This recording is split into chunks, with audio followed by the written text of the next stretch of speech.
အားလုံးပဲမင်္ဂလာပါ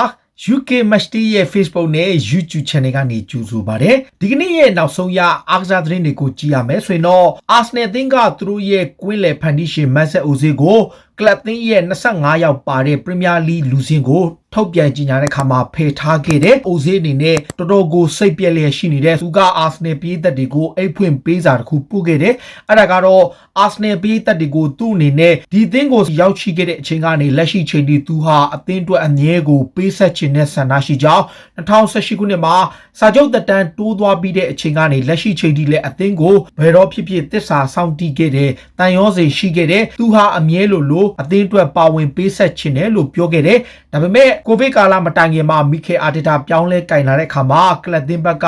အာထက်တာရဲ့လက်ထက်မှာတိုးတက်မှုတွေရှိတဲ့အခါမှာသူ့အနေနဲ့ဂျီနက်ခဲ့သလိုသူပါဝင်ခွင့်ရဖို့မျှော်လင့်ခဲ့တာပါသူဟာပုံမှန်ပါဝင်ခွင့်ရဖို့ training ကအစအားလုံးကိုသွမ်းကုန်လှုပ်ဆောင်သွားပြီးတော့ပါဝင်ခွင့်ရဖို့ကြိုးပမ်းသွားမယ်လက်မလျှော့သေးဘူးလို့ပြောထားပါတယ်ဒါအပြင်သူ့အနေနဲ့လက်ရှိကစားမပွားအာဆနယ်နဲ့စုစုပေါင်း800ဒီမြောက်ကိုဒီလိုပုံစံနဲ့အဆုံးသတ်သွားဖို့အလိုမရှိတဲ့အတွက်ဆက်ပြီးသူ့ဘက်ကအစွမ်းကုန်လှုပ်ဆောင်သွားမယ်လို့ဆိုပါတယ်ဆိုတော့တစ်ဖက်မှာ Chelsea က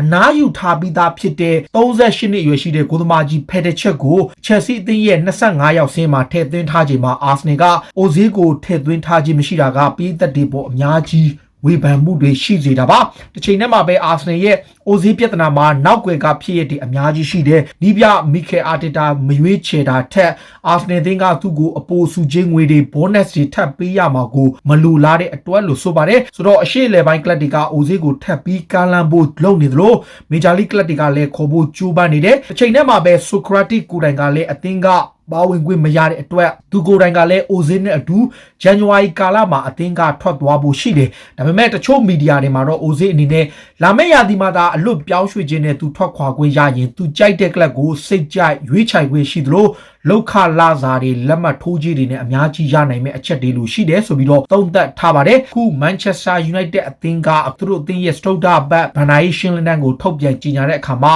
ကလပ်သင်းကအကျွေးစုစုပေါင်း133ရာခိုင်နှုန်းထိတက်လာတဲ့စုစုပေါင်းကိုဗစ်ကာလကြောင့်စုစုပေါင်း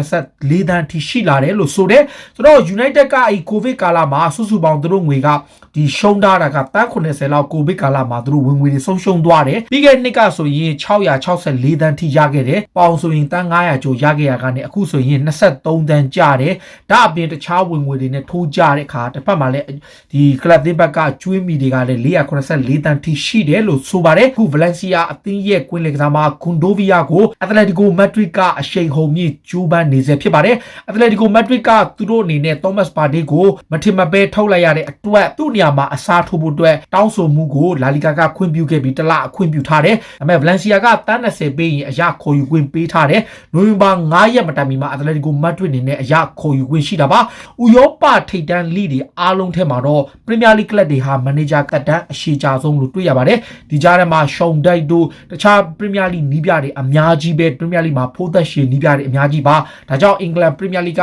တခြားဥရောပလိတွေထက်ပိုပြီးစိတ်ရှည်တဲ့ကလပ်သင်းကနီးပြတွေကိုအချိန်ပိုပေးတယ်ဆိုပြီးမှတ်တမ်းတွေရတွေ့ရပါတယ်အီတလီရဲ့ဝင်ကြီးရှိတဲ့ Vincenzo Fora ဆိုတဲ့သူက Ronaldo အနေနဲ့ကိုဗစ်ဖြစ်နေသည့်တိုင်အောင်ပေါ်တူဂီကနေအီတလီကိုပြန်လာတာဟာသူတို့အတွက်ဒါစီကတ်ချိုးဖောက်ခဲ့တယ်ဆိုပြီးတော့ဝေဖန်ပြစ်တင်ထားတယ်သူ့မှာပြန်ပြီးတော့နှစ်ကြိမ်တိတိစစ်ဆေးထားတဲ့အခါမှာ negative ဖြစ်နေသည့်တိုင်အောင်သူ့အနေနဲ့နှစ်ပတ်တိတိ quarantine ဝင်ရမှာ isolate လုပ်ရမှာဖြစ်ပေမဲ့ Ronaldo ကအဲ့ဒါကိုနားမထောင်မင်းနဲ့အီတလီကို private ဆေးလေယာဉ်နဲ့ပြန်လာတယ်လို့သတင်းတွေမှာဖော်ပြထားတဲ့အပေါ်သူ့အနေနဲ့ဝေဖန်ထားတယ်ဒါဟာRonaldo မဟုတ်ပါဘူးဘယ်သူဘဝမှာအထူးခွင့်ရမရကြောင်းနဲ့အီတလီနိုင်ငံရဲ့ COVID နဲ့ပတ်သက်ထားတဲ့စီကံတွေကိုဖောက်ပြတယ်ဆိုပြီးသူကဝေဖန်ထားတယ် Wayne Rooney လည်းဒီတိုင်းပဲသူကသူ့နေအိမ်မှာကူးစက်ရောဂါကူးစက်ခံထားရတဲ့တငယ်ချင်းတယောက်ကနေအိမ်မှာတွေ့ဆုံမိတဲ့အတွက်ကြောင့်သူကိုယ်တိုင်လည်းဘာမှမဟုတ်ဘဲနဲ့သူကလည်းနှစ်ပတ် quarantine ဝင်ရမှာသူကိုယ်တိုင်လည်းစိတ်ပြက်လျက်ရှိတယ်နောက်တစ်ခုကဘာဆိုနာရဲ့နီးပြ Ronald Koeman က Champions League မှာခြေစွမ်းပြခဲ့တဲ့ Ansu Fati တို့ Pedri တို့လိုလူငယ်ကစားမလေးတွေကိုသူကကျေနပ်လျက်ရှိတယ်အဓိက Messi နောက်ပိုင်းလူငယ်ကစားမတွေကိုအားကိုးရမယ့်အချိန်မှာအခုလိုမျိုး လူငယ်ကစားမတွေခြေစွမ်းပြတာကိုကြည်နက်အားရတယ်လို့ဆိုပါတယ်။နောက်လီဗာပူးနီးပြယာကင်ကလော့ကအခုမီဒီယာတွေကသူတို့အသင်းပေါ်ကိုဝေဖန်ပစ်တင်ပြောဆိုတာတွေကိုသူပြန်တုံ့ပြန်လိုက်တယ်ပြောချင်တာကပြီးခဲ့တဲ့3ပတ်တုန်းကသူတို့အသင်းကပရီးမီယာလိမှာအမှတ်တွေရနေပြီးတော့ရလက်တွေကောင်းတဲ့အချိန်မန်ချက်စတာစီးတီးကအမှတ်တွေရော့နေတဲ့အချိန်မှာပရီးမီယာလိက runaway leader အဖြစ်အားလုံးသတ်မှတ်ထားပြီးတော့မှ suddenly မှာ Van Dijk ဒဏ်ရာသွားတဲ့အခါမှာလီဗာပူးရဲ့အသင်းအကြောင်းတွေလီဗာပူးနဲ့ပတ်သက်တဲ့ဒဏ်ရာပြဿနာတွေအားလုံးကိုပြုံပြောတဲ့အခါမှာသူကပြီးခဲ့တဲ့တစ်ပတ်3ပတ်လောက်တောင်ငါတို့ကို favorite ပေးထားပြီးတော့မှအခုမှဘာဖြစ်တယ်ညာဖြစ်တယ်ပေါ့ဗျာဆိုတာကမီဒီယာတွေကလိုတာတစ်မျိုးမလိုတာတစ်မျိုးပြောဆိုနေကြတဲ့ကိုသူကပြစ်တင်ဝေဖန်လျက်ရှိတယ်ဒါအပြင် Jamie Carragher ဆိုရင် Sky Sports မှာလုပ်နေတဲ့ကိုယ့်ရဲ့ဘောလုံးသုံးသပ်သူဘောလုံးအားကစားချီညာသူဖြစ်မလုပ်ဘဲနဲ့အသင်းပေါ်ဝေဖန်မှုတွေကို Klopp ကိုယ်တိုင်ကပြင်းပြင်းထန်ထန်ပြန်လဲတုံ့ပြန်ထားပါတယ်အခုလီဗာပူးအသင်းကအခက်အခဲပြဿနာတော်တော်လေးဖြစ်နေတယ်အခုက Van Dijk နာဝတဲ့အပြင်တစ်ဖက်ကဂျိုမာတစ်ကလည်းချန်ပီယံလိကိုဒဏ်ရာပြဿနာကြောင့်အခုထပ်နားရမယ်တစ်ချိန်တည်းမှာပဲလီဗာပူးရဲ့ထီယာကိုအယ်ကန်တာရာကလည်းချန်ပီယံလိကိုလွဲချော်ထားတယ်သူတို့မှာကစားမတွေတော်တော်လေးတိုင်ပတ်နေအေဗာတန်နဲ့ပွဲမှာတည်းကလီဗာပူးကထီယာကိုရောဗန်ဒိုက်ရောမာတီရောကစားမတွေအားလုံးကိုဆုံးရှုံးထားတဲ့အတွက်ခါစီပိုင်းမှာဂျိုကိုမတ်ကိုပဲအားကိုးရမယ်ပုံစံဖြစ်နေတာလီဗာပူးကိုသမားအဲလစ်ဆင်ဘတ်ကာကလည်းဒဏ်ရာပြဿနာရှိနေသေးတဲ့ကြောင့်သူလည်းနားနေရသေးတယ်လီဗာပူးနဲ့ယာဂင်ကလော့အတွက်တကယ်ကိုခက်ခဲတဲ့အခြေအနေကိုရင်ဆိုင်နေရတာပါပရီးမီယာလိကမန်ချက်စတာစီးတီးရဲ့ကွင်းလေကစားမဘနာဒိုဆီလ်ဗာကဘာပြောလဲဆိုတော့ဒီနေ့ရာသီဟာခါတိုင်းနှစ်တွေလို့မန်ချက်စတာစီးတီးတို့လီဗာပူးတို့လို့ရမှတ်100လောက်ရမှအမှတ်ပေးချန်ပီယံဆုဖြစ်ဖို့ထက်ခါတိုင်းထက်အများကြီးပိုခတ်သွားတယ်ခါတိုင်းလိုမျိုးနှစ်သိန်းနဲ့ဒိုမနီလောက်ရတာတဲ့ပြိုင်ဘက်အများကြီးနဲ့သူတို့ရှင်ပြိုင်ရဖို့ရှိတယ်လို့ပြောထားတယ် Brighton အသင်းကလီဗာပူးကနေသူတို့ရဲ့နောက်ခံလူဘန်ဝိုက်ကိုခေါ်ယူကမ်းလှမ်းမှုကို Brighton ကစိတ်ဝင်စားမှုမရှိဘူးဒါပေမဲ့သူတို့အနေနဲ့တောင်းဆိုထားတာကပေါင်တန်း90ပေးရင်နွေရာသီမှာရောင်းချမယ်လို့တော့တုံ့ပြန်ထားတယ်လီဗာပူးအနေနဲ့အခုလောလောဆယ်မှာရှော့ကာရဲ့နောက်ခံလူခါဘတ်ဆိုတဲ့နောက်ခံလူပြောက်ကိုလည်းစောင်းရာသီမှာခေါ်မယ်ဆိုပြီးတော့ရှော့ကာဘက်ကသတင်းတွေကိုညှင်းဆန်ထားတယ် United ရဲ့နီးပြဆိုရှာအနေနဲ့စိတ်ပြက်လျက်ရှိနေတယ်ဆိုပြီးတော့ Ferdinand ပြောထားတယ်ပြောချင်တာကနွေရာသီမှာသူ့လိုချင်တဲ့ကစားမတွေကိုကလပ်အသင်းဘက်ကခေါ်ယူအားဖြည့်ခြင်းမရှိတဲ့အတွက်ဆိုရှာကစိတ်ပြက်နေတယ်ဆိုပြီးပြောထားတယ်ဒါ Ferdinand ကဟိုတနေ့ကပြုလုပ်တဲ့ Champions League ပွဲအပြီးသုံးသက်ချက်မှာသူပြောပြခဲ့တာပါ United ရဲ့အခုနောက်ခံလူ Eric Bailly က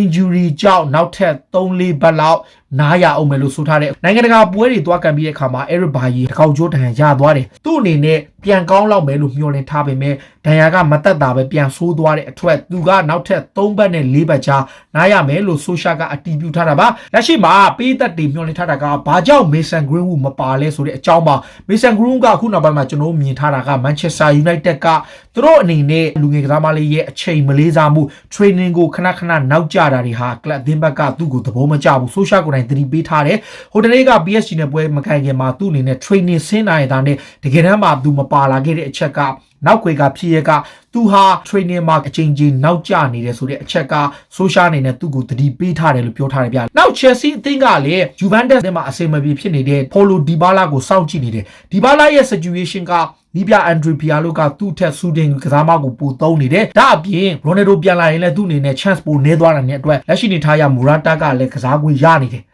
ဆိုတော့ Paulo Dybala အခြေအနေကို Chelsea ကစောင့်ကြည့်နေတယ် Chelsea ရဲ့ဂန်နဝင်တောင်ပန်ကစားမဂျူဂူကဘာပြောလဲဆိုတော့ Sevilla နဲ့ပွဲမှာရောနောက်အနာဂတ် Chelsea ရဲ့ဘောလုံးရာသီမှာအသင်းကိုတိုးတက်အောင်လုပ်နိုင်မယ့်ကစားမ3ယောက်ရှိတယ်လို့သူချီးကျူးခဲ့တယ်အဲ့ဒါကဂိုးသမားမန်ဒီရဲ့နောက်ခံလူတီယာဂိုဆီလ်ဗာနဲ့ဘယ်နောက်ခံလူဘန်ချီဝဲတို့3ယောက်ပဲဖြစ်တယ်လို့ပြောထားတယ်လက်ရှိကစားမ3ယောက်က Chelsea ရဲ့ standard ရှိတဲ့ကစားမ3ယောက်ဖြစ်တဲ့အတွက်ကြောင့်လမ်ပတ်အသင်းကိုကောင်းကောင်းကူညီသွားမဲ့သူတွေလို့ချီးကျူးထားတာပါ Manchester United Borussia Dortmund PSG လို့အသင်းတွေဟာ Inter Milan ကွင်းလယ်ကစားမ Christian Eriksen ကိုခေါ်ခြင်းနဲ့28နှစ်ရွယ်ရှိတဲ့ကစားမကဒီပြီးခဲ့တဲ့ဆောင်းရာသီက Inter ကိုရောက်လာခဲ့ပြီးတော့မှရုန်းကန်နေရတယ်ဆိုတော့ Inter ဘက်က Christian Eriksen ကိုပေါင်တန်း90ကျိုး55သန်းလောက်ရရင်ထွက်ခွာခွင့်ပြုမယ်လို့ပြောထားတဲ့အခါမှာသူ့ကိုလော်ဂျင်းတဲ့ထဲမှာ Borussia Dortmund လည်းပါတယ်ဒါပေမဲ့ပြောင်းရွှေ့ခြေပေးနိုင်မဲ့အသင်းကိုသာသူတို့ကရောင်းချမှာဖြစ်တယ်လို့ Inter ဘက်ကထုတ်ပြန်ထားပါတယ် AC Milan အသင်းမှာကစားနေတဲ့ United ရဲ့ကစားမ Diego Dalot ကလည်းအသင်းကနေအပြီးသက်ထွက်ခွာပြီးတော့